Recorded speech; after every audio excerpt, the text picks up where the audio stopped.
Hello, I am going to talk about church tax exemption. First of all, I want to ask um, something. There is actually, meaning behind this. Are you aware that churches don't pay any taxes? I actually did not know this and was very surprised when I found out. Um, I do want to. There is a reason I'm asking this, and it leads into my next couple slides. Um, However, I do want to make it clear that I do think churches should be taxed after reaching a certain level of prosperity. Let me just say that again. They should be taxed after reaching a certain level of prosperity.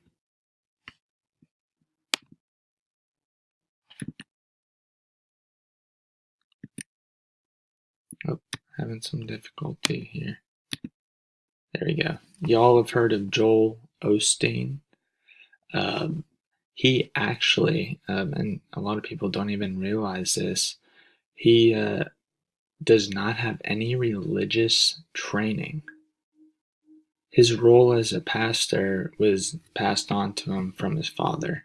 So yeah, I'm sure his father definitely helped him some, and he definitely got his father's genes, right? But no religious training, no credentials. And meanwhile, he's net worthing over $40 million. That's not something you expect out of a pastor or church to be letting that happen when they're trying to be giving and helping people. Benny Hinn, he also net worth $42 million.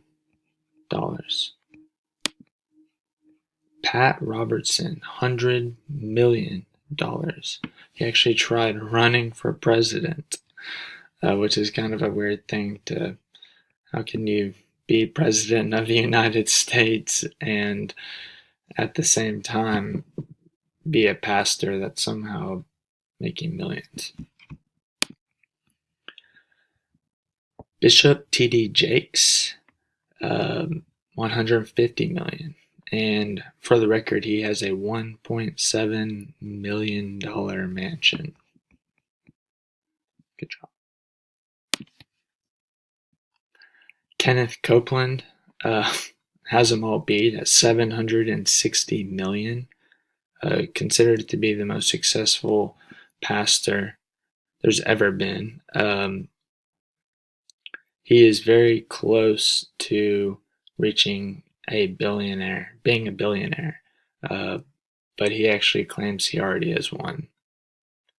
Also, a claim I would not be making if I was a pastor. He also has a $17.5 million jet and a $6 million church-owned lakefront mansion. So his mansion is owned by the church. Okay, I don't even understand how that works, to be honest with you, but I don't think it fits with the morals and ethics of what a pastor is supposed to be representing. Okay. Those for tax exemption argue that it keeps the government out of church finances and thus upholds the separation of church and state. Those for it say churches deserve a tax break because they deliver important social services. And I will say, I'm pretty sure the majority of nonprofits provide social services, but I do not have proof on that. Church tax exemptions have been in place over 200 years without turning America into a theocracy. This is a direct quote, but I guess their point somehow which I don't see how this is a very good point, is that because we aren't a theocracy, it's obviously been working for 200 years. Well, there's like the ripple effect and the butterfly effect. We all kind of understand that concept, I think. And that has influences on other variables. And, everything is affected. Think about how much money we could be saving, or at least the government could be using for better things if they were to tax at least property taxes. I'm going to go to the next slide here. Okay.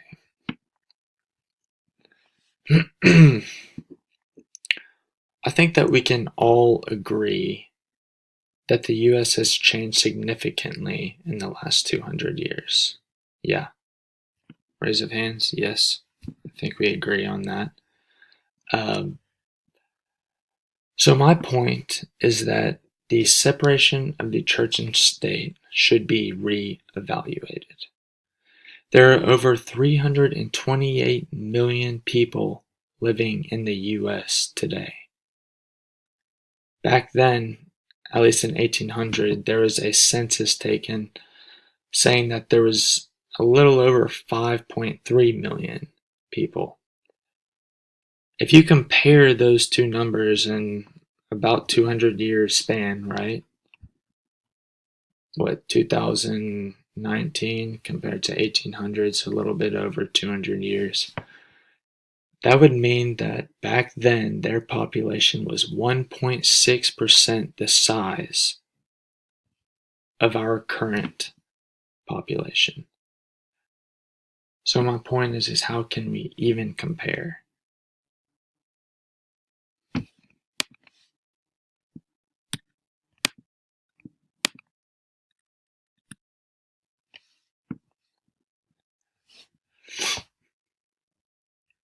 There are many churches today that are run by people taking advantage of the system.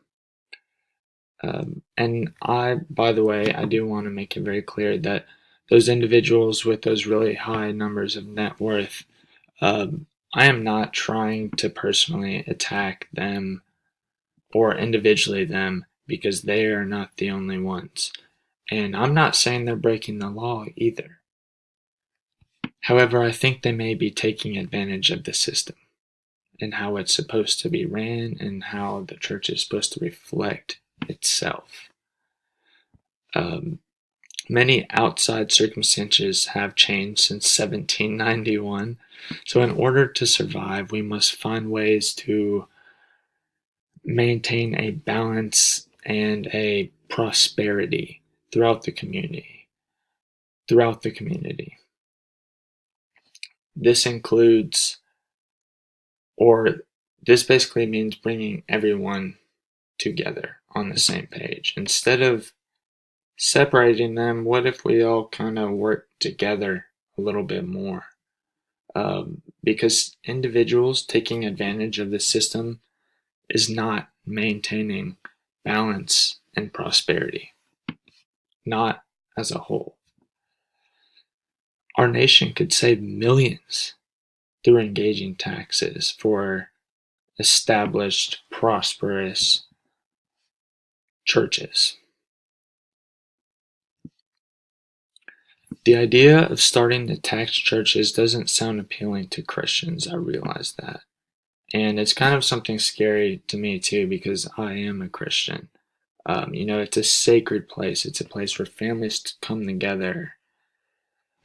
But there comes a point where we do have to make certain changes, and that doesn't mean all the churches are going.